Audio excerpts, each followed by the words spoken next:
नमस्कार, मैं हूं संजय शर्मा। आप देख रहे हैं 4 PM न्यूज़ नेटवर्क। संडे का दिन है, राजीव नारायण शर्मा जी का शो आना है, आपको बेसब्री से इंतज़ार होगा। हर शो से पहले मैं कहता हूं कि अगर आपको ये शो पसंद आए, आपको ज्योतिष में रुचि हो तो देखिए, ज्योतिष में रुचि ना हो तो बिल्कुल मत देखिए। मेरा खुद की ज्योतिष में यकीन है, मेरी जन्म पत्री बहुत अच्छी बनी है, जो गणना की गई मेरी ज़िंदगी में बहुत कुछ वैसा घटा, इसलिए मेरे ज्योतिष पे यकीन है। राजीव जी की कुछ भविष्यवाणी गलत निकली और कुछ बहुत सही निकली, जिस समय एग्जिट पोल पे सब 350-400 सीटें बीजेपी को दे रहे थे, तो राजीव जी ने कहा ये एग्जिट पोल फर्जी हैं, किसी भी पार्टी को पूर्ण बहुमत नहीं आएगा। राजीव जी पेशे से इंजीनियर हैं, इंजीनियरिंग करने के बाद उन्होंने ज्योतिष शास्त्र को पढ़ा, अध्ययन किया, वेदों का अध्ययन किया और फिर उसके बाद गणना करते हैं। चलते हैं राजीव जी के पास। उससे पहले खुशखबरी, लगातार 5वें महीने में 4 PM न्यूज़ नेटवर्क नंबर 1 पर आया है। देश में जितने पॉलिटिकल कमेंटेटर हैं उसमें सबसे पहला स्थान 4 PM का है। लगातार हम 5वें महीने पे देश भर में नंबर 1 पे बने हुए हैं। ये आपका प्यार है कि देश में हमें इतना सम्मान, इतना प्यार, पूरी दुनिया में इतना सम्मान, इतना प्यार मिल रहा है। ये प्यार बनाए रखिएगा। चैनल को ज्वाइन कर लीजिएगा पहले। राजीव जी की बात इतनी अच्छी होती है कि बाद में ज्वाइन करना भूल जाएंगे। सब्सक्राइब भी कर लिएगा। चलते हैं राजीव जी के पास। 4 PM न्यूज़ नेटवर्क में आपका स्वागत है राजीव नारायण जी। पहले तो ये बताइए कि आप कौन सी जगह बैठे हुए हैं? पीछे इतनी बड़ी हरियाली, एक बड़ी सी बिल्डिंग नजर आ रही है।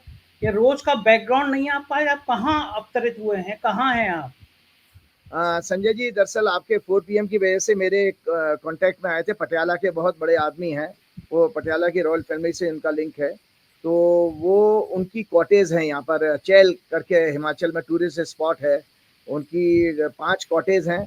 तो उन्होंने मुझे ऑफर किया था कि भाई आप आचार्य जी, बहुत सारा जो है आप अपने लोगों के लिए काम कर रहे हैं, तो मेरे को भी कुछ सेवा करने का मौका दीजिए। तो उन्होंने हमने को इन्वाइट किया। तो हम यहाँ पर 26 तारीख यहाँ पर आ गए थे चंडीगढ़। चंडीगढ़ से 27 को हम यहाँ पर आ गए थे। तो ये मैं जो आज दर्शकों, मैं चैल के इस रिजॉर्ट से रिकॉर्ड करा रहा हूँ। थोड़ा बहुत बियर कीजिएगा साउंड में अगर कोई व्यवधान हो, क्योंकि नेचुरल इसमें जैसे होती है ना, जब आप जंगल में बैठे हो तो झिंगुरों की आवाज आती है, तो इस तरह की प्रकृति की आवाज है। ये नेचर की नेचुरल साउंड है, उसको आनंद लीजिए इसके साथ में। राजीव जी, जब आप ये कॉटेज को खाली करके आए तो उन राजा जी से कह दीजिएगा कि अगली बार मेरा बुक कर दें, मैं कुछ दिनों के लिए मैं भी चहल में आकर रुक जाऊंगा। मुझे हाँ, बैकग्राउंड लग रही है। अच्छा, बहुत बड़ी अच्छा। मजे की बात यह है कि परसों अमेरिका से एक साहब का मेल आया है। उन्होंने मुझे और आपको अमेरिका आमंत्रित किया है कि एक शो करना चाहते हैं। तो मैंने उनको बड़ी मज़ेदार बात बताई। मैंने कहा उनको मार्च में मुझे को मिशिगन यूनिवर्सिटी से बुलावा आया कि आपको यहाँ लेक्चर देने आना है, स्टूडेंट्स को बुलाना है। मुझे तो शुरू में यकीन नहीं हुआ कि अमेरिका की यूनिवर्सिटी मुझे बुला रही है। तो उन्होंने, मैंने कहा मेल करिए, मुझे लगा कोई मजाक ना कर रहा हो। तो उन्होंने मेल किया मेरे को कि आप चूंकि इंडिया के बहुत बड़े इन्फ्लुएंसर हैं, सबसे ज़्यादा यूट्यूब आप पर लगातार नंबर 1 पे है इतने महीनों से, तो हम आपको बुलाना चाहते हैं। मैं गया कलकत्ता में वीज़ा लेने के लिए। कलकत्ता में उन्होंने जो वीज़ा के काउंसलर हैं, उन्होंने मेरा इंटरव्यू लिया और कहा congratulation, your visa is approve. मैं खुश हो गया। मैंने कपड़े वपड़े बनवाने शुरू कर दिए। अमेरिका की यूनिवर्सिटी ऑफ मिशिगन ने मेरा ट्वीट कर दिया कि संजय जी आ रहे हैं यहाँ पे, स्टूडेंट्स को बोलेंगे। अब वो होता ही है कि जब अगर आपने काउंसलर ने कह दिया वीज़ा अप्रूव, तो वीज़ा अप्रूव हो जाता है, आपको 4-5 दिन में पासपोर्ट वापस मिल जाता है।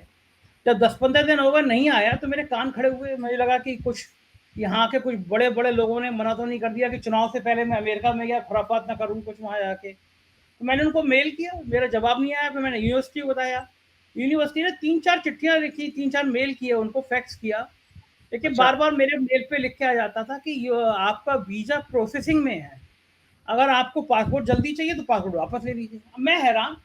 मैंने कहा कि मेरे को अप्रूव कह दिया, और अमेरिका में अगर एक बार वीज़ा की एप्लीकेशन में कह दिया congratulation your visa is approve, तो वीज़ा मिल जाता है।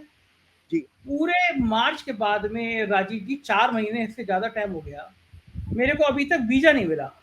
हर बार लिख कर आ जाता है योर वीज़ा इज प्रोसेसिंग, अगर आपको पासपोर्ट जल्दी चाहिए। अब अमेरिका वाले मना कर नहीं पा रहे, और मुझे लगता है कि मैंने उनसे पूछा, कल मेल किया, कि क्या भारत सरकार के किसी अफसर ने मना किया कि आपको मुझे वीज़ा ना दिया जाए?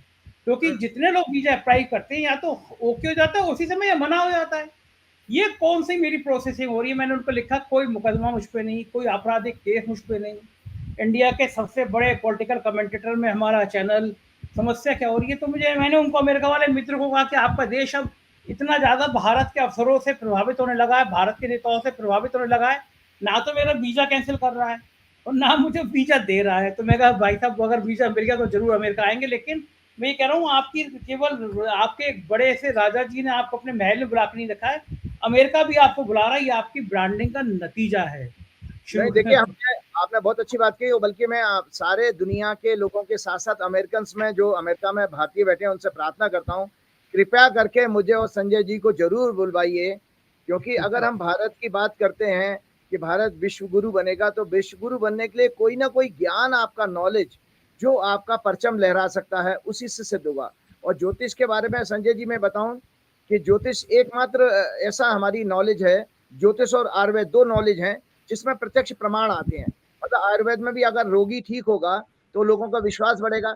इसी तरह अगर आप कोई प्रेडिक्शन लेते हैं, कोई आपने संकट है आपके ऊपर और एस्ट्रोलॉजर के पास जाएं, तो एस्ट्रोलॉजर जो आपको काउंसलिंग देता है, आपके जीवन में बदलाव आता है, तो वो भी प्रत्यक्ष प्रमाण है। और वैसे भी मैंने आपको कहा कि ज्योतिष एक अपने आप में प्रत्यक्ष प्रमाण इसलिए है कि सूर्य और चंद्रमा 9 ग्रहों में से एक दो ग्रह तो सूर्य चंद्रमा रोज दिखाई दे रहे हैं, तो जो चीज रोज दिखाई दे रही है तो प्रत्यक्ष हो गई। तो इसलिए मैं जानना चाहता हूं कि मैंने अपने मन में सोचा हुआ है, शुभ मुहूर्त भी निकाल लिया है कि 14 सितंबर से लेकर 10 अक्टूबर के बीच में मैं अमेरिका में रहना चाहता हूं। कृपया करके अमेरिका वाले भाइयों मेरे को बुलवाइए और हम वहां पर अलग अलग शहरों में प्रोग्राम करेंगे। हम चाहते हैं कि हम अमेरिका के राष्ट्रपति के चुनाव को इसी तरह से कवर करें जैसे कि हमने यहाँ पे अपने भारत में लोकसभा का चुनाव कवर किया। क्यों? क्योंकि अमेरिका में भी पॉलिटिकल साइंटिस्ट हैं, साइकोलॉजिस्ट हैं, मीडिया के लोग हैं, वो जाने। और सबसे बड़ी बात संजय जी मैं आपको बताऊं, मेरे लिए ये है सबसे बड़ा सेटिस्फेक्शन ये है कि पिछले दोनों राष्ट्रपति के चुनाव की भविष्यवाणी मेरे ही नाम में है, और 2016 में या 2020 में भी। और उसका प्रमाण है आज की डेट में, आप जानते हैं यूट्यूब हो, फेसबुक पे अगर आपने कोई बात कह दी तो ऑन रिकॉर्ड है, वो डेट के साथ, टाइम के साथ आपको मिल जाएगी। तो मैंने इतना ही नहीं किया था, मैंने न्यूयॉर्क टाइम्स, वाशिंगटन पोस्ट को मेल भी भेजी थी, जो राइटअप बनाया था प्रेडिक्शन का, उसको प्रेस रिलीज बनाई थी। एक पत्रकार मेरा मित्र है, तो बकायदा जैसे प्रेस रिलीज होती है ना, उसने फॉर्मेट बना के दिया, वो मैंने प्रेस रिलीज उनको भेजी थी। सो हम जा सकते हैं। और मुझे लगता है कि राष्ट्रपति के चुनाव में आपसे ज्यादा जरूरत उनको प्रदीप गुप्ता की होगी, यहाँ के सी वोटर की होगी, जो इस तरह की फर्जी कहानियां बता सकें कि अब की बार 400 पार, 350 पार, 300 पार। तो इस तरह की फर्जी एग्जिट पोल करने वालों की जरूरत ज्यादा होगी अमेरिका में को भी, क्योंकि इस तरह की फर्जी कहानियां वहां भी बन जाए एग्जिट पोल के नाम पर, फर्जी कहानी वहां भी सुना दी जाए जैसी अपने यहाँ सुनाई गई थी। और सुनिए राजीव जी, आज मुंबई फिल्म इंडस्ट्री के एक बहुत बड़े एक्टर, नाम लेना ठीक नहीं, नाम नहीं लूंगा मैं, उनका मेरे पास, बहुत बड़े एक्टर, उनका मेरे पास फोन आया कि संजय जी गजब है राजीव जी, जब एग्जिट पोल आ गए हों उस दौर में ये कोई आदमी कह दे कि पार्लियामेंट हंग आएगी, किसी भी पार्टी को पूर्ण बहुमत नहीं मिलेगा, जब सारे एग्जिट पोल 350 400 दे रहे हों, और वो फिल्मी दुनिया का इतना बड़ा नाम, मैं भी शौक उनके नाम को, उनसे बात करके मुझे बड़ा अच्छा लगा। तो उन्होंने मुझसे आपसे नंबर मांगा, आपकी बात हुई क्या उनसे फिर? कि मेरी बिल्कुल बात हुई है, मुझे भी बहुत अच्छा लगा, क्योंकि मैं बचपन से उनकी पिक्चरें देखता था और पिक्चरें देखकर मैंने खूब अपने यंग एज में देखी हैं। तो मैंने उनसे जब बात की, मुझे इतना आनंद आया। सबसे पहले उन्होंने बातचीत की, जानते शुरुआत कैसे की? बोले बोले कि भाई ऐसा मैंने शेर नहीं देखा। बोले जाना कुछ एक्टर लोगों को उर्दू वगैरह ज्यादा आती, मुझे उर्दू ज्यादा आती नहीं है। तो उन्होंने बताया कि भाई एक व्यक्ति इतना खुलेआम, इतने साहस के साथ बोल सकता है।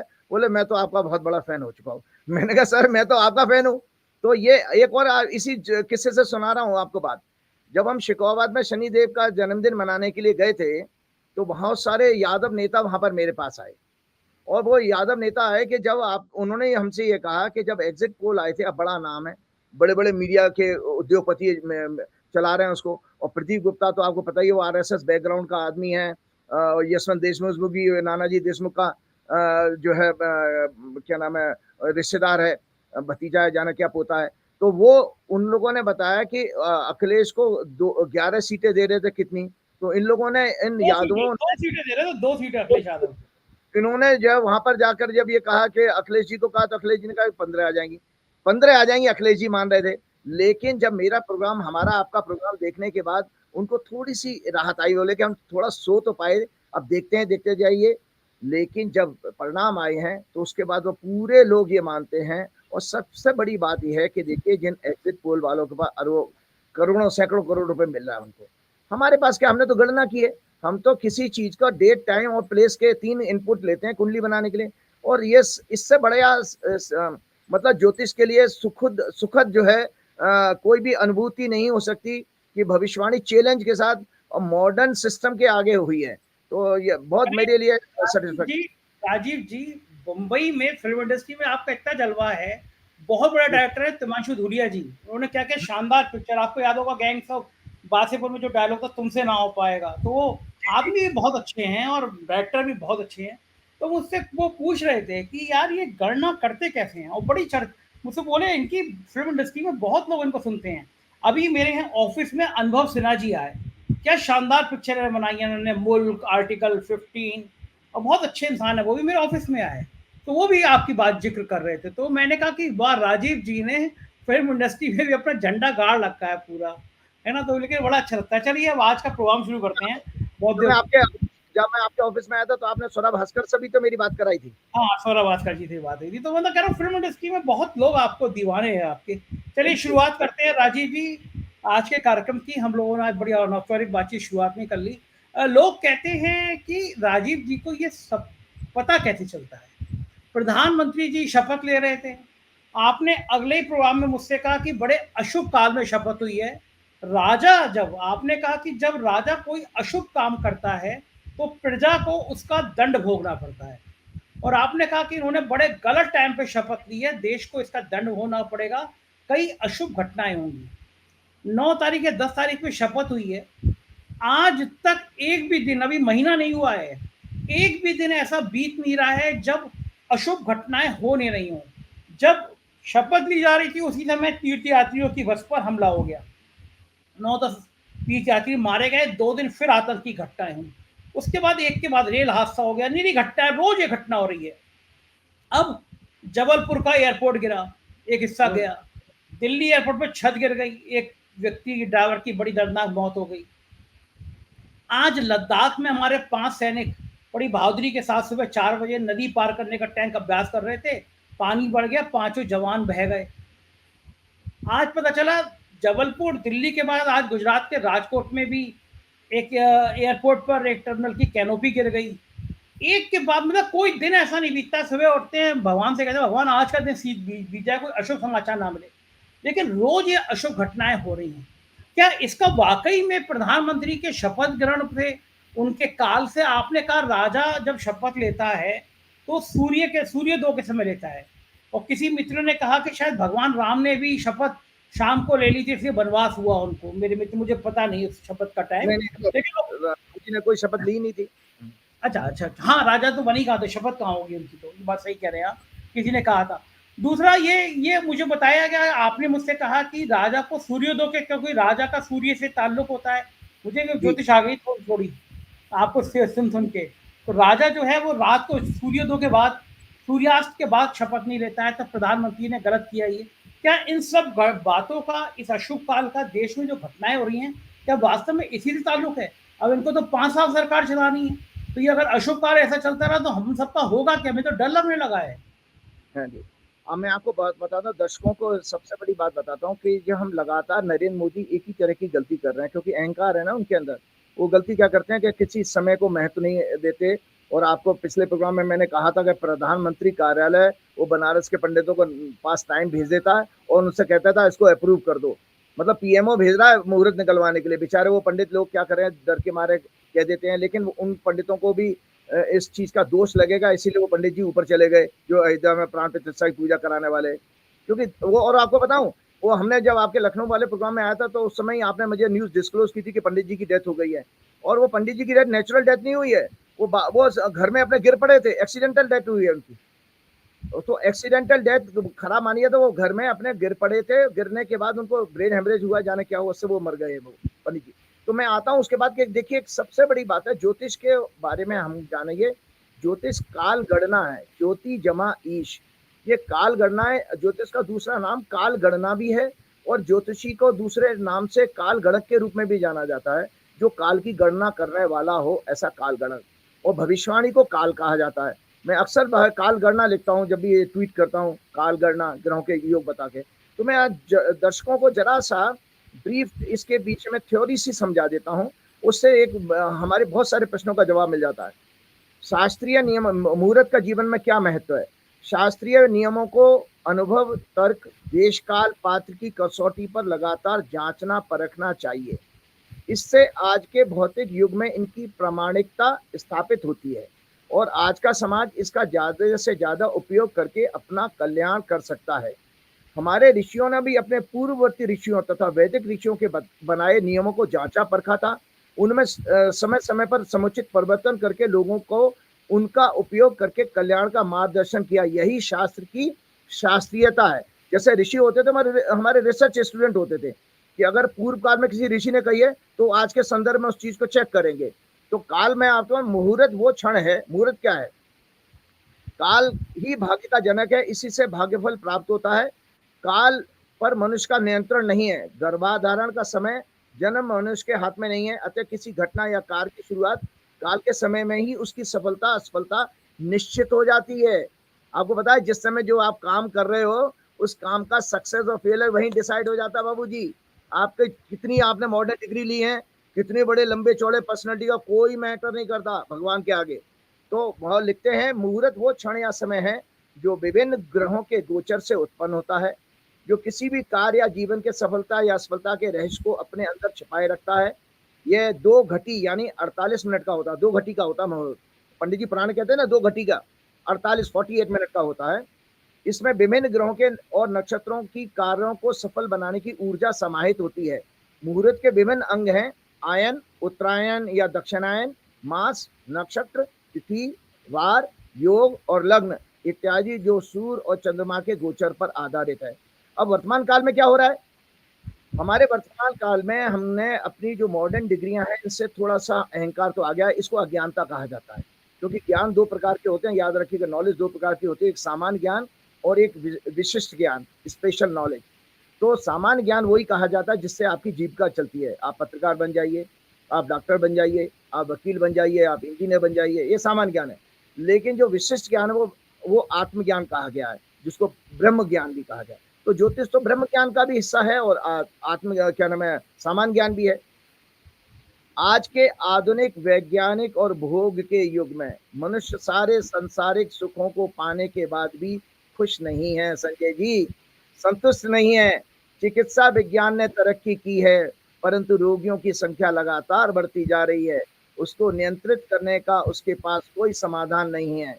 अच्छी विद्या, नौकरी, व्यापार आदि प्राप्त कर लेने के बाद भी मनुष्य की स्थिति मानसिक तनाव में है। अब आप बताइए, इतने सुख साधन ले लिए, इतनी ग्रोथ हो जाती है, सब कुछ दौलतें कमा ले, लेकिन टेंशन नहीं कम हो रही। एंग्जाइटी, डॉक्टर के पास घड़ी घड़ी पहुंच जाते हैं, डॉक्टर साहब बीपी बढ़ गया, शुगर बढ़ गई, एंग्जाइटी की गोली खा रहे हैं, तो तनाव में है। इन आधुनिक सुख सुविधाओं और सफलताओं ने उसके अंदर अहम भाव मतलब ईगो बढ़ा दिया है। वे प्रकृति के बनाए हुए नियमों का निरंतर उल्लंघन करता जा रहा है। परम सत्य परमात्मा से दूर होता जा रहा है। मुहूर्त वैदिक ज्योतिष का वह विषय है। दूसरी डेफिनेशन है, मुहूर्त वैदिक ज्योतिष का वह विषय है जो मनुष्य को प्रकृति के साथ, समय के साथ और उसके जन्म के समय निश्चित भाग्य के साथ सामंजस्य बिठाकर कार्य करने का समाधान देता है। इसे ही फ्री विल कहते हैं। हमारा एक तरफ 2 मान्यताएं हैं, एक कहते हैं कि भाई प्रारब्ध निश्चित है, उसको कोई बदल नहीं सकता माइकालाल, तो उसमें डिप्रेशन आ जाएगा हमारे अंदर कि जब कुछ बदल नहीं सकता पर हम पैदा क्या है, घंटा बजाने के लिए? नहीं, शास्त्र दूसरा ये कहता है कि नहीं भैया, कुछ फ्री विल भी है। तो फ्री विल ज्योतिष में 3 घर माने गए, 12 घरों में से कुंडली में 9वां, 10वां, 11वां। 9वां घर होता है आत्मज्ञान का और या गुरु का या पिता का, और 10वां कर्म का होता है, और उसकी उपलब्धियां जितनी भी अचीवमेंट है वो 11वें भाव से देखी जाए। तो इसका सीक्वेंस पकड़िए कि आपकी शुरुआत कहाँ से हो रही है? गुरु से, ज्ञान से। तो अगर आप सत्कर्म भी वहीं से आते हैं, नैतिकता वहीं से आते हैं और इथिक्स भी वहीं से आते हैं 9वें घर से। तो अगर आप नैतिकता और ज्ञान, आत्मज्ञान के आधार पर कोई कार्य करते हैं तो उसकी सफलता निश्चित ये आपके पास है। तो ज्योतिषी के पास जाने के लिए आपको बताऊं संजय जी, जैसे आपका प्रश्न था, मैं आपको समाधान कर दूं। आपने इतना सब करने के बाद भी मुझसे पूछा ही नहीं था कि भाई राजीव जी मेरा अमेरिका का वीजा कब लगेगा। अरे ये मेरे 2 सेकंड का काम था, 2 सेकंड का काम। अब आप सोचो, मैं लंदन जा रहा हूँ जुलाई के महीने में। मैंने मेरी वाइफ ने जो है, अभी बहुत दर्शकों के लिए इंटरेस्टिंग टॉपिक है, मैंने और मेरी वाइफ ने पिछले 3 हफ्ते पहले वीजा अप्लाई किया था और मैं निश्चिंत था। मेरी वाइफ दुख भगवान को प्रसाद लगाऊंगी, वीजा मिल जाए, वीजा मिल जाए। और जिस दिन हम वीजा लेने के 3 दिन पहले गए थे और हमारे को वीजा मिल गया, क्योंकि मैं उस दिन निश्चित था कि मेरा चंद्रमा उस समय 9वें घर से गोचर कर रहा था कि मेरा भाग्य का स्थान है। 9वें घर से आपका वीजा लगता है। जब तक किसी व्यक्ति का, आप ज्योतिष का सिद्धांत सारे दुनिया को सिखा देता हूं कि 9वां घर जब तक जागृत नहीं होगा तब तक आपको वीजा, पीआर और फॉरेन लैंड पर सिटीजनशिप मिल ही नहीं सकती है। 9वें घर का रोल है ये। तो मैं ये गलती हो गई मुझसे, पूछा नहीं था मैंने आपसे, ये बात सही बता देता मैं। तो सामंजस्य बिठाकर कार्य करने का समाधान देता है। इसे ही फ्री विल कहते हैं। इनका उपयोग करके मनुष्य अपने सुखों में और वृद्धि कर सकता है तथा दुखों को कम कर सकता है। इसका पालन करने को ही दैवीय कृपा कहा जाता है। जो दैवीय कृपा कहते हैं, भगवान की कृपा, इसी को कहा गया है बेसिकली दैवीय कृपा। तो मैं मोदी जी की ने जो शपथ ली थी वो ये दर्शकों को दोबारा दिखा देता हूँ। ये कुंडली मोदी जी ने जो शपथ ली थी 9 जून को, संडे को 7:23 पे शपथ ली थी। वृश्चिक लगन माना था। मैं रिपीट करता हूँ क्योंकि विषय आ गया है। और इनके चौथे घर में शनि, 5वें घर में राहु, 6वें घर में मंगल, 7वें घर में बृहस्पति, बुध, सूर्य और शुक्र थे। और चंद्रमा इनके 9वें घर में था, केतु इनके 11वें घर में। लोग में से अक्सर संजय जी ये पूछते हैं, भाई मोदी जी के भी तो बड़े बड़े शास्त्री पंडित और आचार होंगे, इनसे बार बार गलती कैसे हो जाती है? तो मेरा एक ही जवाब होता है, रटा रटाया। एक ही जवाब होता है। वो रटा रटाया जवाब ये है कि बड़े आदमी के संपर्क में जो ज्ञानी होता है, या तो वो दबाव में या उस पैसा प्रलोभन जो उसको सुख सुविधाएं मिल रही है बड़े आदमी से, उसके दबाव में वो सत्य को बता नहीं पाता है। और ऐसा ज्ञानी अच्छा नहीं है। वो अपना भी नुकसान कर रहा है, अपने शास्त्र का भी नुकसान कर रहा है, उस आदमी का भी नुकसान कर रहा है जिसके लिए वो कार्य कर रहा है। सच्चा ज्ञानी, याद रखिएगा, पहचान कैसे होगी सच्चे ज्ञानी की, सच्चे संत की? वो कभी भी माया के आगे पराधीन नहीं होगा। माया मतलब ये पद वगैरह, पद पैसा, वो छोड़ के चला जाएगा। मेरा जैसा व्यक्ति हो, मोदी जी से मैं कहता हूँ रखो अपनी धर्म संक्रांत, मैं तो जा रहा हूँ उठा करके, मैं तो झूला लेके चला जाता। भाई मेरी बात नहीं मानोगे तो काय को मेरे को कंसल्ट करते हो आप? मैं तो मना कर सकता हूँ। मोदी जी भी कहते हैं मैं झोला उठा के चला जाऊंगा, मेरा क्या, मैं तो फकीर हूँ, मैं झोला उठा के चला जाऊंगा। वो मोदी जी जाएंगे नहीं जाए, मोदी जी तो भोगी आदमी है। मोदी जी कोई योगी भोगी कुछ नहीं। तो इस कुंडली में जो नुकसान वाला बात आई है, जो मैं बता रहा हूँ लगातार क्यों हो रहे हैं, इस कुंडली में लग्न के ऊपर 6वें, 12वें और 8वें ग्रहों का प्रभाव है। लगन होता है हमारा शरीर।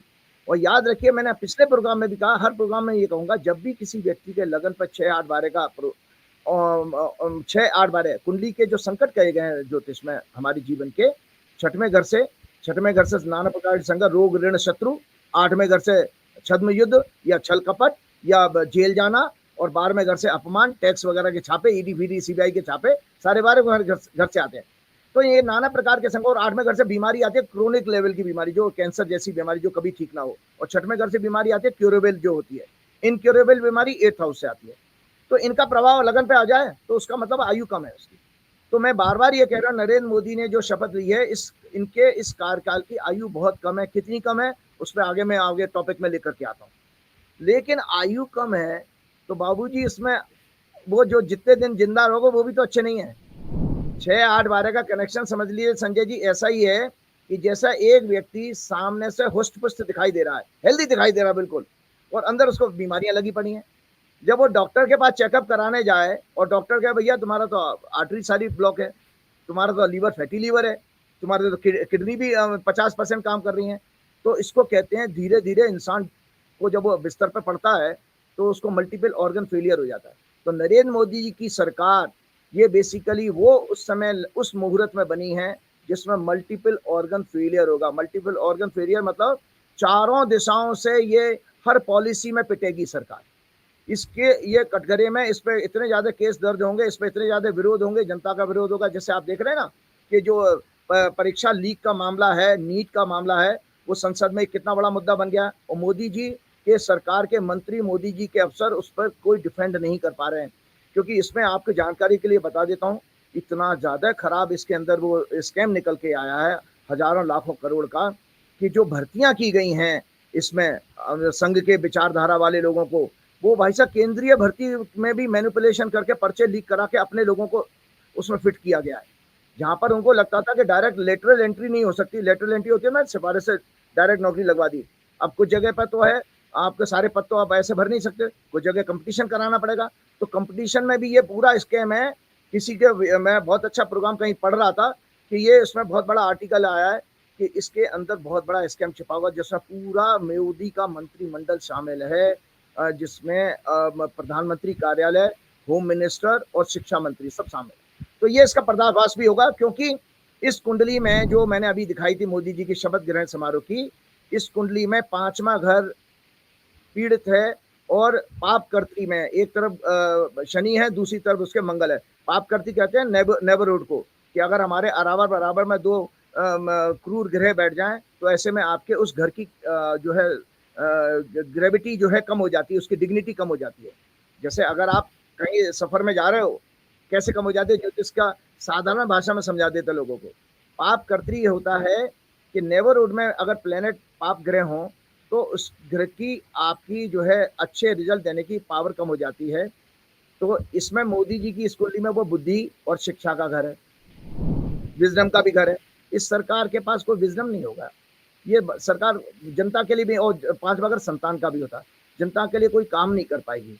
तो इस मैं आपको बता रहा हूँ, और इसी तरह से मैंने ये भी आपको दिखाया था कि ये देख लीजिए कि ये मैंने संकटा चक्र बनाया था जब नरेंद्र मोदी ने 7:23 पे की, तो मैंने बकायदा दिखाया था कि कैसे ग्रहों से ये पीड़ित हो रहे हैं। तो इसका मैं आप बता देता हूँ कि जो घटनाएं घट रही हैं, हमारे शास्त्रों में 3 प्रकार के दुख कहे गए हैं, आदि दैविक, आदि भौतिक और आदि आध्यात्मिक। ताप कहे गए, ताप मतलब सफरिंग। तो आदि दैविक में प्राकृतिक प्रकोप आते हैं कि जो नरेंद्र मोदी के बियॉन्ड कंट्रोल है। मजे की बात है, नरेंद्र मोदी का जो विकसित भारत का जो जितना वो प्रचार था वो ध्वस्त हो गया, क्योंकि जितनी जगह पर ये दुर्घटनाएं हुई नरेंद्र मोदी उसमें उद्घाटन करके आए हैं। एक वो बम्बई का अटल सेतु, वो सड़क पूरी क्रैक हो गई, किसी ने फोटो भेजी थी। अटल सेतु पे भी हो गई, नाना पटोले जी ने उसको बाकायदा वहां जाकर के निरीक्षण किया था उसका, बम्बई के एक अटल सेतु का। उसके बाद आज राजकोट की अब कल जो है राजकोट की जो है एयरपोर्ट की छत उड़ गई। दिल्ली में इतनी बड़ी घटना घट गई जो कि आपका इंटरनेशनल लेवल पे बहुत अच्छी रैंकिंग है, और वो भी टर्मिनल 1 जहाँ पर वो छत गिरी उसकी वजह से वो आप दुर्घटना हुई। और वो आपने सैनिकों का भी आपने बता दिया। तो लगातार ये मान के चलिए कि मोदी जी ने जो अशुभ काल में शपथ ली है, इसका दंड लगातार जनता भुगतेगी। और मैंने आपके प्रोग्राम में हमेशा श्रीमद् भागवत दिखाई है। श्रीमद् भागवत में ये कहा गया है कि अगर राजा अहंकारी हो, दुराचारी हो, असत्य का पालन करने वाला हो, हिंसा भेदभाव करने वाला हो, तो ऐसे राजा के कार्यकाल में प्रजा को नाना प्रकार के कष्ट आते हैं। तो आ रहे हैं, आपको जानकारी के लिए बता दूं, मैंने कल अखबार में पढ़ा था कि जो दिल्ली में एक दिन में बारिश हुई है, 88 साल का रिकॉर्ड टूटा, 88 ईयर का। तो प्राकृतिक प्रकोप हो गया, नहीं हो गया? तो ये प्राकृतिक प्रकोप नरेंद्र मोदी जी की सरकार में बहुत आएंगे। और साथ में एक घटना और बता देता हूँ, 30 जून को आज के दिन शनि वक्री हो गया। और शनि हमारे जो वैदिक ज्योतिष में प्रजातंत्र का कारक है। शनि भारत की कुंडली में 10वें भाव में है, 10म घर में बैठा हुआ है, और वो अब उसकी एक दृष्टि पीछे वाले हाउस से भी काम कर रही है, 9वें घर से भी। तो प्रजा पीछा घर होता है, 9वां घर होता है जुडिशरी का। इस सरकार के मेजोरिटी डिसीजन जुडिशरी की स्क्रूटनी में जाने वाले हैं। क्या वो नीट का पेपर वाला हो, क्या ये अभी एक और जी एक गलत काम करने जा रहे हैं। मुझे जहाँ तक जानकारी है 1 जुलाई से इन्होंने भारतीय न्याय संहिता का जो है उसको लागू करने जा रहे हैं। उसको उस विषय को भी मैं आपके प्रोग्राम में जल्दी से शेयर कर जाऊंगा, मैंने कुंडली बना के की है। तो इसमें लगातार इनको जुडिशरी से प्रॉब्लम आने वाली है। साथ में इनके साथ एक और चीज होती जा रही है कि सदन नहीं चला पा रहे हैं, सदन की मुश्किल आ रही है। तो मैं एक चीज और दिखा देता हूं कि सबसे बड़ी बात है कि जो विश्व हिंदू परिषद ने एक लड़ाई लड़ी थी, वो आरएसएस ने एक प्रोजेक्ट खड़ा किया था, पुरी के शंकराचार्य जी को ये कह के आए थे कि हमारा तो राम मंदिर कोई आध्यात्मिक मुद्दा नहीं है, हमें तो सत्ता चाहिए दिल्ली की। ये मैंने पिछले प्रोग्राम में आपके खुलासा किया था, संघ के बड़े बड़े लोगों ने बताया। तो संजय जी जो जब आंदोलन 89 से इन्होंने शुरू किया था ना, तो आप सोचिए कि कोई भी प्रोजेक्ट आप करें अगर उसका अंत बुरा हो तो आप सोचो पूरा प्रोजेक्ट में जीरो हो गए। क्यों जीरो हो गए? कि नरेंद्र मोदी ने अहंकार के कारण गलत मुहूर्त में उसका शिलान्यास किया था। और मैं अकेला आचार्य था, तब भी बनारस से लेके सारे पंडित कुछ नहीं बोल पा रहे थे। मैंने बाकायदा आज तक पर मैंने प्रोग्राम किया था। मेरा वहां पर भी एक बहुत सीनियर वरिष्ठ पत्रकार है, उन्होंने मेरा रिकॉर्ड किया था। तो ये मैं कुंडली दिखाता हूँ। ये जो है देखे राम मंदिर की कुंडली।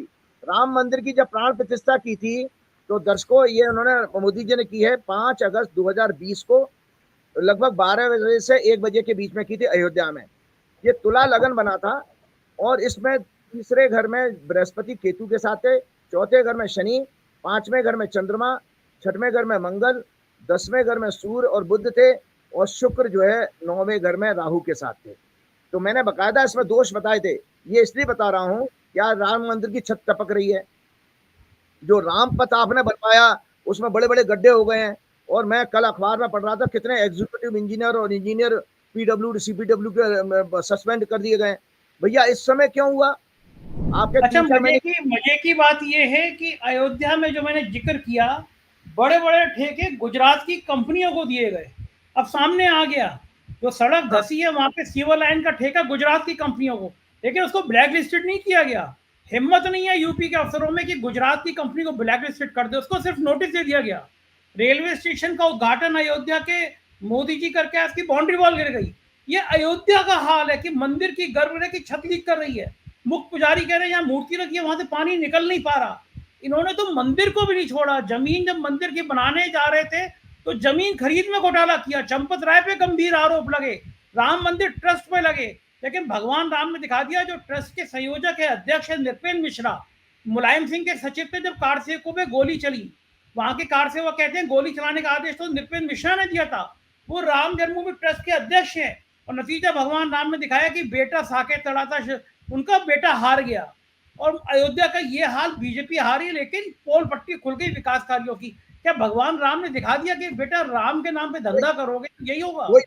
पहले मैं ज्योतिष की बात बताता हूँ कि देखो कितना नरेंद्र मोदी ने उस समय भी देखो शास्त्र का कितना उल्लंघन हुआ। दर्शक दुनिया के जाने और ये सारे आचार्य जितने बनारस से लेकर के इलाहाबाद और मथुरा वृंदावन में बैठे हैं, आप सब लोगों को ऊपर भी मुंह पे तमाचा लगा है जो आपने मोदी की अंधी भक्ति करी है। भगवान आपको भी दंड देगा इसी तरह जैसे वो पंडित जी उठा लिए भगवान ने पूजा कराने वाले।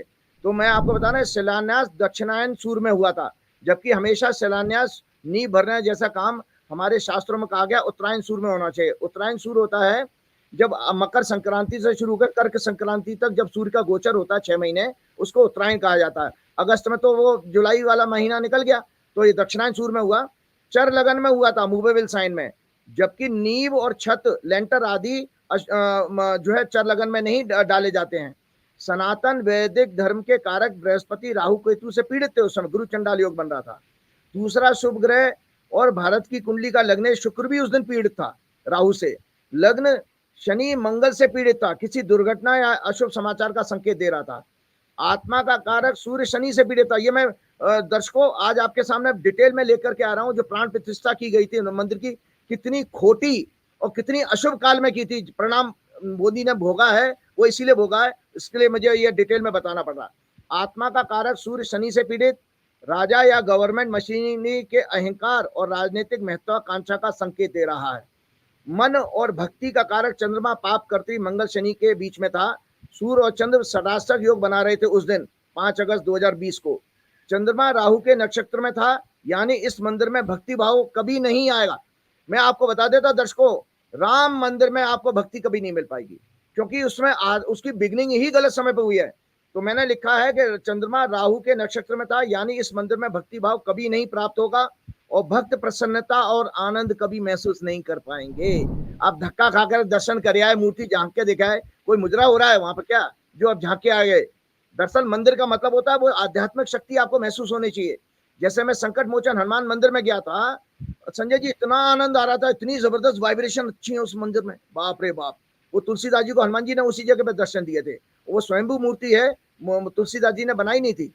इसी तरह जब मैं काशी विश्वनाथ में गया तो वहां पर कोई आभा ही नजर नहीं आ रही है, क्योंकि नरेंद्र मोदी ने उसको एग्जीबिशन ग्राउंड जैसा बना दिया है कि जैसे क्रिकेट स्टेडियम में ना वो क्रिकेट में प्लेयर नहीं खेलते हैं पिच के ऊपर और बाकी सारे दर्शक चारों तरफ होते, इस तरह का मंदिर बना दिया है। चलिए मरने दीजिए। आज परिणाम सामने, दर्शक आज इस चीज को रिकॉल करें कि मैंने आज तक का वो वीडियो कभी मैं शेयर करूंगा कि मैंने जब उस समय भी चेतावनी दी थी, क्योंकि कोई भी आचार संजय जी टीवी चैनल पर आकर शिलान्यास के मुहूर्त पर बात करने के लिए तैयार नहीं हो रहा था।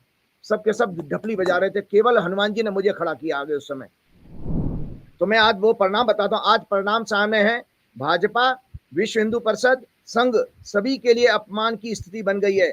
सिर्फ कुछ महीनों में मंदिर की छत लीक करने लगी, राम पथ मार्ग पर बड़े बड़े गड्ढे हो गए, अयोध्या स्टेशन की दीवार गिर गई जिसका उद्घाटन मोदी ने किया था, मंदिर में हनुमान जी की मूर्ति टूट गई। एक हनुमान जी की मूर्ति का हाथ नहीं टूटा हुआ था, आपने भी बताया था मुझे। इसके अतिरिक्त नृपेंद्र मिश्रा के बेटे समेत अयोध्या और आसपास की कई सीटों पर भाजपा हार गई। वाराणसी में मोदी की बहुत अपमानजनक जीत हुई है और 18 जून को उन पर चप्पल फेंकी गई। वो भी घटना उन्हीं के उसमें हुई है। 1996 के बाद भाजपा, विशुद्ध भाजपा का सबसे खराब चुनावी प्रदर्शन, जहां भगोड़ों को हटा दीजिए 134 सीटों पर भाजपा आई है 240 में से। मोदी सत्ता, आर्थिक घोटाले, शेयर बाजार घोटाले और छात्रों के साथ अन्याय, परीक्षा घोटाले में पूरी तरह फंसी हुई है मोदी सरकार इस समय। मतलब आर्थिक घोटाले, शेयर बाजार घोटाले, इलेक्ट्रोल बॉन्ड घोटाले, छात्रों के साथ अन्याय, महिलाओं के साथ अन्याय, दलितों के साथ अन्याय, इनका डेली पर्दाफाश हो रहा है। ये सब श्री हनुमान जी, प्रभु श्री राम और काशी के भोलेनाथ का इनको दंड है, जिसके कारण इनका अहंकार ध्वस्त हुआ है और 80 में से 43 सीटें उत्तर प्रदेश में हारे हैं ये। अगर मायावती गड़बड़ ना करती, भाजपा सिर्फ 17 सीटों पर सिमट जाती संजय जी उस समय, 17 अच्छा सीटों पर। ये बताइए राजीव जी, लोग कहते हैं कि भगवान राम की जो मूर्ति भी बनाई है, अपने यहाँ कोई भी मूर्ति काले रंग में होती है क्या? इस रंग का भी कोई मतलब है क्या? देखिए, साउथ के लोग मूर्तियाँ होती हैं साउथ में, तो साउथ को अट्रैक्ट करने के लिए भगवान राम की मूर्ति बनवाई गई। इसमें भी कुछ होता है क्या? मुझे आइडिया नहीं है इसका, इसलिए मैं आपसे पूछ रहा हूँ। बिल्कुल देखिए, ऐसा होता है कि देखिए मूर्ति दरअसल क्या है, मूर्ति का एक शाब्दिक अर्थ बता दे रहा हूँ दर्शकों के लिए। मूर्ति का अर्थ शाब्दिक अर्थ है जो मूक रह के आपको दर्शन करा दे। मतलब मूर्ति तो बोल नहीं रही, मूक रह के आपको उस परमात्मा का दर्शन करा दे। तो हमारे उत्तर भारतीय लोगों में सफेद मकराना वाले पत्थर की मूर्तियों के एक प्रचलन है, ज्यादातर मेजोरिटी में हमको ये दिखती है। तो हमको गोरी चिट्टी मूर्ति बहुत अच्छी लगती है ना। तो उसमें जो है अब काले पत्थर की मूर्ति नहीं आती। काले पत्थर की मूर्ति, चूंकि मकराना पत्थर जो है उत्तर भारत में, राजस्थान वाली साइड में होता है और महंगा भी पड़ता है। साउथ में ये काला वाला पत्थर साउथ में होता है, तो इसीलिए साउथ में जो चूंकि वो वहां पर ज्यादा होता है, सस्ता भी पड़ता होगा, तो ज्यादातर मंदिरों में वहां काले पत्थर की मूर्तियां बनती हैं। लेकिन यहाँ पर भी संजय जी, आप लोगों को, दर्शकों को, आपके दर्शकों को बताना चाहता हूँ, मुझे महन जी ने दिखाई थी कि तुलसीदास जी का भी जो घर था वहां पर भी एक राम जी की काले मूर्ति थी, छोटी सी, लेकिन वो काला पत्थर प्योर काला था। ये पता नहीं कहाँ से हरे रंग का इन्होंने एक सिंथेटिक पत्थर बनवा दिया है। ये राम जी की मूर्ति जो सिंथेटिक पत्थर होता है, जो नेचुरल ना हो, जो आर्टिफिशियल रूप से नहीं डेवलप करते हो आप, तो ये सिंथेटिक पत्थर दिखाई देता है, हल्के से ग्रे रंग पर, हरे रंग पर आ रहा है। आप इस मूर्ति को अगर ध्यान से देखिए तो उसमें काले के साथ हरा रंग सा दिखाई दे रहा है, प्योर काला नहीं है। आप अगर वहां पर जाइए वृंदावन में, बांके बिहारी के दर्शन कीजिए, वो भी काली मूर्ति है लेकिन प्योर काली है। तो इसीलिए राम जी को लोगों ने कभी इस रूप में देखा नहीं है, तो भक्तों की आस्था नहीं बन पाती। धक्का मार के वो मंदिर बना है, एक कौतूहल है आपके लिए, तो आप इस चक्कर में आप देखने चले जाते हो और वहां पर कुछ नहीं, आप देखने की देखिए कि अयोध्या आने वाली सब फ्लाइट, अधिकतर फ्लाइटें कैंसिल हो गई। स्पाइस जेट ने जो फ्लाइटें शुरू की थी, वो फ्लाइटें रद्द कर दी, कहा कि यात्री नहीं मिल रहे, हम क्यों चलाएंगे। अब वो भगवान राम के लिए तो मोदी जी ने बाय बाय कर दिया, तो जय जगन्नाथ करते हैं, राम मंदिर का नाम ही नहीं लेते हैं अयोध्या हारने के बाद। खैर, अब दूसरे विषय पे आते हैं। आपने सदन की बात कही, स्पीकर तो ऐसे आए हैं जैसे कोई बिगड़ा हुआ हेडमास्टर आ गया हो, जो घर से 2 पैक पी के आता हो और बच्चों को मारता हो। ये व्यवहार था। दीपेंद्र हुड्डा इतने सीनियर सांसद है वो आदमी, उसको इस तरह फटकार रहे ओम बिरला का तो खुद जीत के आना मुश्किल पड़ गया था, मुश्किल से 50,000 वोटों से जीत के आए हैं वो किसी तरह से। और बिहेवियर भाई, जैसे बाकी दीपेंद्र हुड्डा एमपी, ऐसी ओम बिरला एमपी। एक जगह वो स्पीकर बन गए, उन्हीं समूह में से एक व्यक्ति चुन गया स्पीकर को, लेकिन वो अपने समकक्ष किसी सांसद को इस व्यवहार से डांटे, और ये व्यवहार है उनका कि सदन चल नहीं पा रहा, लगातार व्यवधान है। तो क्या ये स्पीकर की जो शपथ ली है जिस काल में ओम बिरला ने, क्या वो शपथ ही कुछ गड़बड़ हो गई है, या फिर शपथ ठीक है, सुधर जाएंगे धीरे धीरे करके मास्टर जी? हाँ देखिए, एक तो मैं आपको वो ट्वीट शेयर करूंगा, पिछले हमने पहले भी इसमें 15 दिसंबर को एक प्रोग्राम किया था, आपने मेरा, उस समय भी जब उसने बिदुड़ी ने गाली वाली दे दी थी, पर इन्होंने सांसद जब सस्पेंड किए तो उसमें हमने सदन के ऊपर कार्रवाई के ऊपर एक प्रोग्राम उस समय किया था, एक प्रोग्राम सितंबर में भी किया था।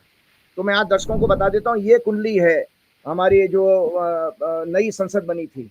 इसमें दो घटनाएं हैं, ये शेयर कर लीजिएगा। 28 मई 2023 को 12 बजे ठीक दोपहर में दिल्ली में नरेंद्र मोदी ने वो एक डंडा लेकर के आए थे, डंडे की पूजा कर रहे थे, सेंगोल की डंडा करके।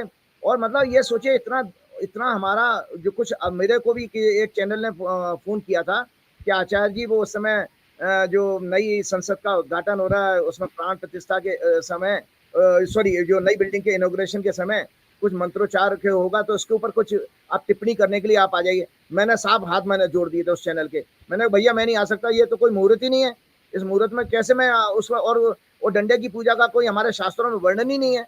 तो डंडे की पूजा के लिए क्या मंत्रोच्चार होंगे भाई, क्या मंत्रोच्चार होंगे डंडे की पूजा के लिए? कोई शिव होते, कोई विष्णु होते, कोई राम होते, कोई हनुमान जी होते, उनके लिए तो कुछ मंत्रोच्चार हम वेदों के सनातन धर्म के कुछ बता पाते। डंडे के लिए तो कुछ नहीं था। डंडा तो पुलिस वाले का ही होता है जो मारने के काम आता है, वही हो रहा है आज सदन में।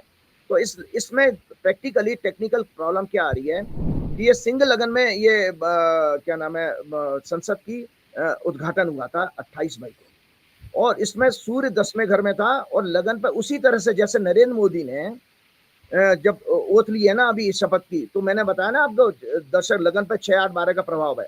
इस कुंडली में भी 6, 8, 12 का प्रभाव होता है उस दिन। और इसमें हमें दर्शकों को मैं बता देता हूं, जब हम लोकसभा की कुंडली देखेंगे तो लगन से सत्ता पक्ष और 7वें घर से प्रतिपक्ष देखा जाएगा, मतलब जो विपक्ष है। इसमें भाई साहब 12वें घर में नीच का मंगल था, उसकी 8वीं दृष्टि विपक्ष पे आ रही है। इसका अर्थ सीधा सीधा मानिए, इस नई बिल्डिंग में जो भी बैठेगा वो विपक्ष को प्रताड़ित करेगा, विपक्ष के खिलाफ दंडात्मक मतलब वो कार्रवाई करेगा, पनिशमेंट वाली जो होगा ही। उस कुर्सी पे आग लगी हुई है, जैसे आपको कोई कुर्सी होती है ना, कांटे लगे होते हैं, तो कांटों का ताज है ये कुर्सी, और उस कुर्सी पे बैठ के कभी भी न्याय नहीं होगा। साथ में मैंने एक कुंडली और जो उसमें इसी में शेयर करी है कि 19 सितंबर 2023 को पहली बार प्रोसीडिंग शुरू हुई थी।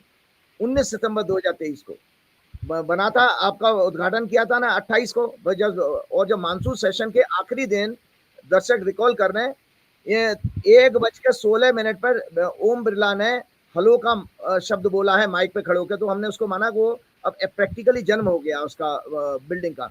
तो मैंने इसमें कहा नई पार्लियामेंट बिल्डिंग का उद्घाटन की अत्यंत अशुभ काल में हुआ। लग्न पर नाना प्रकार के संकटों 6, 8, 12 ग्रहों का प्रभाव है। 7वें भाव पर नीच के 9वें घर के लॉर्ड मंगल का अष्टम दृष्टि से प्रभाव।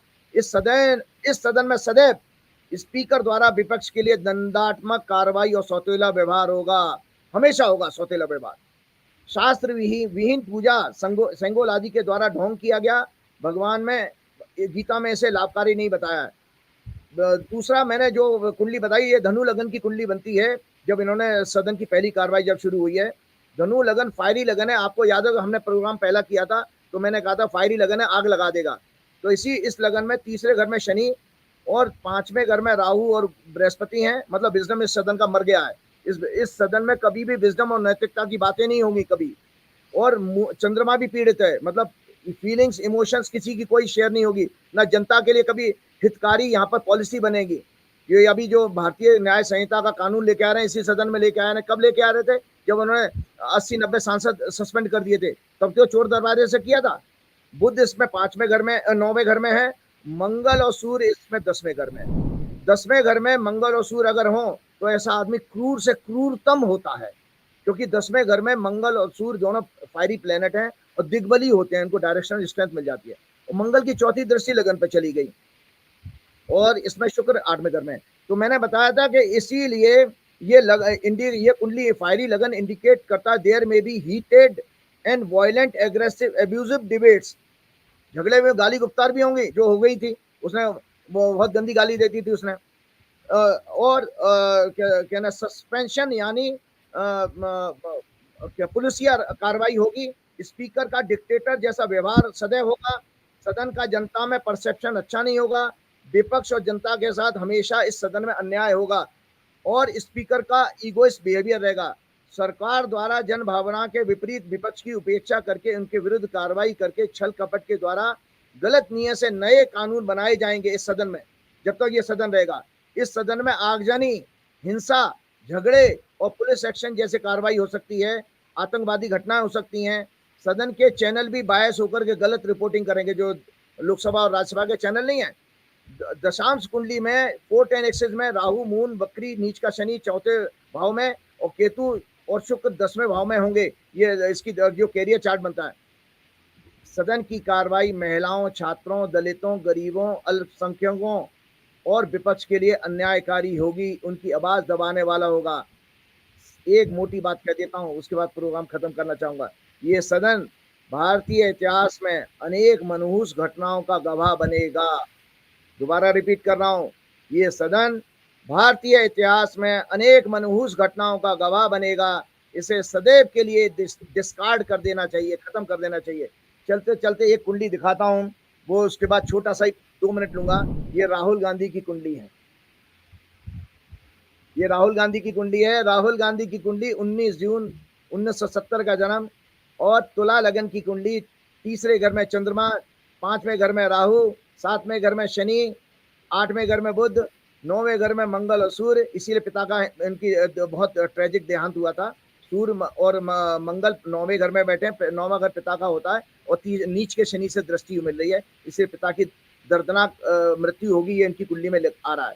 और शुक्र इनके घर में 10वें घर में बैठा है, जो दिग्बली और उनको यशस्वी होने का दे रहा है। लग्नेश का किसी की कुंडली में भी अगर लग्नेश 10वें भाव में हो तो ऐसा व्यक्ति बहुत नामी ग्रामी बनेगा अपने जीवन में, तो सुख इनके पास। अब 11वें भाव में केतु। अब आपके एक मैंने चैनल पर प्रोग्राम किया, कृपया करके उसकी छोटी छोटी क्लिपिंग दिखा दीजिएगा आज के प्रोग्राम में, इसके साथ जोड़ दीजिएगा, अपने टीम को बोलिएगा। 21 जुलाई का प्रोग्राम था, जब इनके अगले दिन सुप्रीम कोर्ट में मैटर जाने वाला था। याद करिए दर्शक, याद करें, राहुल गांधी को गोदी मीडिया ने राइट ऑफ कर दिया था उस समय, और पॉलिटिकल पंडित भी बात करना बंद कर दिया। अब सब लोग ये कयास लगा रहे थे कि राहुल गांधी तो अब 10 साल के लिए चुनाव नहीं लड़ पाएंगे, लेकिन अकेला व्यक्ति मैं था। डंके की चोट पे मेरे शब्द थे उस समय, उस रिकॉर्डिंग में सुन लेगी दुनिया सुनेगी। मैंने ये कहा था, दुनिया की कोई ताकत, इस बार ब्रह्मांड यूज नहीं किया था मैंने, दुनिया की कोई ताकत राहुल गांधी को जेल में नहीं रख पाएगी। साथ में मैंने ये भी कहा इसी प्रोग्राम में कि राहुल गांधी के शत्रु हंता होने की उसकी दशा आने वाले समय में शुरू हो रही है। ये 10 जगह से चुनाव लड़े तो 10 जगह से चुनाव जीतेंगे। और उसमें एक लाइन और मैंने जोड़ दी थी कि अगर राहुल गांधी मोदी के खिलाफ चुनाव लगे, मोदी अपना लट्टू पत्रा लेके भाग जाएगा। तो आज देखो राहुल गांधी ने उसी चीज को कह भी दिया कि राहुल गांधी ने कहा अगर प्रियंका बनारस से लड़ जाती है, मोदी जी कम से कम 3 लाख सीटों वोटों से हारते। आपको इसी तरह से बता दें तो प्रियंका भी इस चुनाव आने वाली हैं। राजीव जी, स्वागत है आपका। बहुत सारे दर्शकों के मेरे पास मैसेज आए कि राहुल गांधी की मानहानि के मामले में 21 तारीख को सुप्रीम कोर्ट में सुनवाई है। अगर सुप्रीम कोर्ट से राहत नहीं मिली तो 8 साल के लिए राहुल गांधी चुनाव नहीं लड़ सकेंगे, यानी संसद नहीं जा सकेंगे।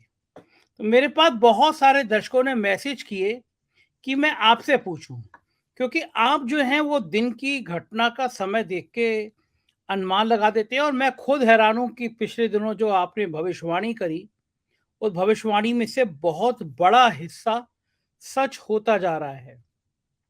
आपने कहा कि संसद का उद्घाटन जिस काल में हुआ वो काल बड़ा अशुभ था। आपने कहा कि राजा जो करता है उसका दंड प्रजा को भी भोगना होता है, और संसद के उद्घाटन की तत्काल बाद मैंने आपसे बात करी तो आपने कहा देश में बहुत बड़ी आपदाएं आ सकती हैं। रेल दुर्घटना हो गई और घटनाएं ऐसी हो गई इसकी कल्पना नहीं की गई थी, और ऐसी 2-3 भविष्यवाणियां जो आपने की अप्रत्याशित रूप से वो सच हो गई। तो दर्शकों को ये मानना था कि मैं आपसे पूछूं कि सुप्रीम कोर्ट में 21 तारीख को राहुल गांधी जाएंगे, अपने केस में जाएंगे, और राहुल गांधी की राजनीति का एक बड़ा फैसला सुप्रीम कोर्ट में होना है। तो राहुल गांधी की जो जन्मपत्री है, जो सुप्रीम कोर्ट की जन्मपत्री है, चूंकि आप हर स्थान की जन्मपत्री निकालते हैं, उस घटना काल का अध्ययन करते हैं, तो आपने मुझे बताया कि मैंने आपसे कहा तो आपने कहा कि अध्ययन करके बताऊंगा। तो दर्शक बड़े बहुत बेचैन है ये जानने के लिए कि आखिर सुप्रीम कोर्ट में होने क्या जा रहा है। जी देखिए, मैं आपके दर्शकों को, देश के लोगों को बताना चाहता हूँ, राहुल गांधी का जो जन्म है 19 जून 1970 को हुआ, ठीक। और इनका जो होली फैमिली में जन्म हुआ था दिल्ली के, तो इसलिए बर्थ डेटा अवेलेबल है। वैसे तो मुझे इनके परिवार के लोगों ने दिया। अगर आप इस कैमरे पे दिखा पाए लोगों को, तो ये राहुल गांधी की हॉरोस्कोप है। इसमें साफ साफ बर्थ डिटेल दिखाई दे रही होगी। ये तुला लगन की हॉरोस्कोप है। और तुला लगन की हॉरोस्कोप में राहुल गांधी के जो लग्नेश हैं वो 10वें भाव में बैठे हैं। और 10वां घर जो है बेसिकली यश प्राप्ति का भी होता है और राजयोग बनता है। तो राहुल गांधी जन्म से एक राजयोग लेकर तो पैदा हुए हैं कि इसीलिए अच्छे परिवार में पैदा हुए थे। अब मैं आप राहुल गांधी की वर्तमान में राहु की महादशा चल रही है। तो राहु इनकी जन्म की कुंडली में 5वें घर में बैठे हैं। अब ये जो वर्तमान में राहुल गांधी की कुंडली में गोचर में ट्रांजिट जिसको कहते हैं अंग्रेजी में, वो राहु 7वें घर में जा रहे हैं, जहां पर इमेज है। 7वां घर हमारा पद प्राप्ति का और इमेज का है। तो पद जिसे, जैसे आप सांसद बने या टिकट आपको मिलती, किसी भी पोजीशन समाज में जो प्रतिष्ठा होती है, वो 7वां घर कुंडली का माना जाता है। उसमें राहु का प्लेसमेंट आना, तो आप ये देखिए इस घटना चक्र में जो राहुल गांधी को मानहानि का मुकदमा झेलना पड़ रहा है, ये उनके राहु के 7वें घर जो प्रतिष्ठा का घर है उसमें बैठने के कारण हो रहा है। अब मैं दर्शकों को एक चीज से आश्वस्त करना चाहता हूं कि अगला गोचर इस राहु का 30 अक्टूबर के बाद मीन राशि में होगा, जो राहुल गांधी का 6वां घर होगा। 6वां घर जो होता है संजय जी, देश के लोगों को मेरे से जानना चाहिए कि ये 6वां घर है, इलेक्शन फाइट का है। तो उनका महादशा का स्वामी राहु 6वें घर में जा रहा है। इसका मतलब है राहुल को कोई दुनिया की ताकत अगला इलेक्शन लड़ने से नहीं रोक सकती। मेरा जवाब इसमें आपके पास आ रहा है। दुनिया की कोई ताकत भी अगला चुनाव लड़ने से नहीं रोक सकती। तो अगर ये 2 साल की इनकी सजा बरकरार रहती है, तो वो 8 साल के लिए जाते हैं, जैसा मैं अखबारों में पढ़ रहा था। तो हमने एक गोचर से ये देखा कि चूंकि महादशा का स्वामी बदल रहा है 3 महीने बाद, जुलाई अभी चल रहा है, अगस्त, सितंबर, अक्टूबर, 30 अक्टूबर के बाद बदल जाएगा। चुनाव आपके अगले साल होंगे, अप्रैल मई में, जब कभी भी हो, 30 अक्टूबर के बाद होने हैं। तो इसका अर्थ यह है कि राहुल गांधी चुनाव लड़ने जा रहे हैं। और आपको बता देता हूं, वो 6वें घर का राहु हमारी ज्योतिष में, वैदिक ज्योतिष के अनुसार 3रे घर का, 6वें घर का, 10वें घर का और 11वें घर का राहु बहुत पावरफुल माना जाता है। इस अवस्था में राहुल गांधी अगर 10 सीटों से भी चुनाव लड़े, अगर संविधान अलाउ करे, तो 10 सीटों से चुनाव जीतेंगे। एक बहुत बड़ी बात कह रहा हूं। आप तो सोचिए कि चुनाव हारने की और चुनाव ना लड़ने की बात कर रहे हो, मैं इतनी बड़ी बात कह रहा हूं कि ये मेरी बात आप फिर एक चैलेंजिंग आप देख लीजिएगा कि 10 सीटों से अगर इनको अलाउ कर दिया जाए, 10 सीटों से चुनाव जीतेंगे। क्यों? क्योंकि 6वें घर का राहु जो है शत्रुहंता का काम करता है। मतलब इट किल्स द एनिमीज, शत्रुओं का नाश कर देता है। ये शत्रुहंता हिंदी का शब्द है। अब आता हूं मैं कल के जजमेंट की, जो 21 तारीख को सुप्रीम कोर्ट में जजमेंट आ रहा है। किसी भी जीवन में याद रखिए, किसी का भी विषय हो, अगर उसका गोचर का चंद्रमा जन्म के चंद्रमा से जिस दिन घटना घट रही है, अगर खराब घर में जाता है, पीड़ित होता है, तो इसका मतलब उसको मानसिक कष्ट उस दिन होने वाला है। लेकिन राहुल गांधी का जो जन्म का चंद्रमा है धनु राशि में है, और कल गोचर का चंद्रमा सिंह राशि में होगा। सिंह राशि में होगा तो धनु से सिंह राशि जो बनती है आपकी 9वां घर, तो ये तो भाग्य के स्थान में आ रहा है। तो राहुल गांधी के लिए कल प्रसन्नता का दिन होगा। एक और आपको बता देता हूं। दूसरा बात है, लग्नेश शुक्र, राहुल गांधी की तुला लगन की कुंडली का स्वामी शुक्र होता है। शुक्र जो है वर्तमान गोचर में सिंह राशि में जो है मंगल के साथ विराजमान है। ये मैंने कल ट्वीट भी कर दिया है। तो लग्नेश का लाभ के स्थान में जाना, तो लाभ का मतलब आप समझते हो, जब मेरे को कोई चीज अचीव हो रही है तो मैं लॉस में कहां हूं। तो राहुल गांधी की प्रतिष्ठा कल वापस आ रही है, क्योंकि 7वें घर का स्वामी मंगल भी वहां प्लेस्ड है। 7th हाउस से हमारी पब्लिक रिकॉग्निशन देखी जाती है, सोशल इमेज जो होती है वो 7th हाउस से वैदिक ज्योतिष के अनुसार। तो लग्नेश का, सप्तमेश का, 7th लॉर्ड का 11वें भाव में होना राहुल गांधी के लिए कल जजमेंट ऐसा आने वाला है जो उनकी प्रतिष्ठा, खोई हुई प्रतिष्ठा को वापस दिलाएगा। जिस दिन ये दोनों भाई बहन, दर्शक मेरी बात को नोट कर लें, जिस दिन ये दोनों भाई बहन, जो कि दोनों बहुत ही अच्छी आत्मा है, वेरी गुड सोल, क्योंकि इनके दोनों भाई बहनों के बृहस्पति का प्रभाव सूर्य पर है, जो आत्मा का कारक है, very good soul. True sense में जेन्युइन पर्सन और जेंटलमैन है। ये जब आएंगे तो नरेंद्र मोदी और अमित शाह की हालत खराब हो जाएगी, सदन चलाना इनके लिए मुश्किल हो जाएगा। एक बात दर्शकों और मैं बता देता हूँ कि जब जब दुराचार अत्याचार होगा, हमारे वैदिक शास्त्रों में, सनातन शास्त्रों में कहा गया है कि जब जब राक्षसी प्रवृत्ति बढ़ जाती है, राक्षस बढ़ते हैं, तो हमेशा नारी शक्ति के रूप में देवी ने उनका अंत किया है। और आज भी आप देखिए कि नरेंद्र मोदी और अमित शाह के लिए राहुल से भी ज्यादा खतरनाक अगर होंगी तो प्रियंका गांधी होंगी, क्योंकि नरेंद्र मोदी ने जिस तरह से अपनी पत्नी को कष्ट दिया है, जसोदाबेन को शादी करके उनको तड़फा के रखा है, वो बेचारी आज तक उन्होंने तलाक नहीं लिया। इसका मतलब है नरेंद्र मोदी जी को नारी का श्राप है, इसलिए नारी के आगे कभी ये जीत नहीं सकते। यही कारण है कितनी कोशिश करी इन्होंने ममता बनर्जी के खिलाफ इस समय, वो जाने वो कौन सी घटना उछाल करके जज भी वहां के उनके मिल गए और बंगाल में सीटें छीनने के आज जो है ममता बनर्जी ने 29 सीटें लेके उनके मुंह पे तमाचा मारा, बीजेपी की सीटें घट गई। तो आप देख रहे हैं कि जब तक जयललिता जिंदा थी मोदी नहीं जीत पाया वहां पर। जब ममता बनर्जी ने 3 बार, तीसरी बार हराया और मायावती से भी इनका, मायावती तो कंप्रोमाइज कर गई। तो नरेंद्र मोदी जी का जो है और अमित शाह के अंदर जो राक्षसी प्रवृत्ति है, देखिए उनसे व्यक्तिगत मेरी कोई दुश्मनी नहीं है, लेकिन आपके अंदर के इंसान जो है राक्षसी इंसान, उनको कोई नारी शक्ति खत्म करेगी। इसीलिए नरेंद्र मोदी जी के हर भाषण की काट प्रियंका ने दी है। इसके साथ मैं हनुमान जी का प्रार्थना करके आपका प्रोग्राम समाप्त करूंगा। संकट कटे मिटे सब पीरा, जो सुमरे हनुमत बलबीरा, संकट ते हनुमान छुड़ावे, मन क्रम वचन ध्यान जो आवे। तुलसीदास जी ने बाद में लाइन जोड़ी है, कृपा करूं गुरुदेव की नाई। जय श्री राम, जय हनुमान। बहुत बहुत शुक्रिया राजीव जी, समय देने के लिए आभार। तो ये थे राजीव जी, उन्होंने एक जबरदस्त गणना करी है राहुल के बारे में, अध्यक्ष लोकसभा उनके बारे में और सारी भविष्यवाणियां। कैसा लगा ये प्रोग्राम जरूर बताइएगा। शुक्रिया, थैंक यू।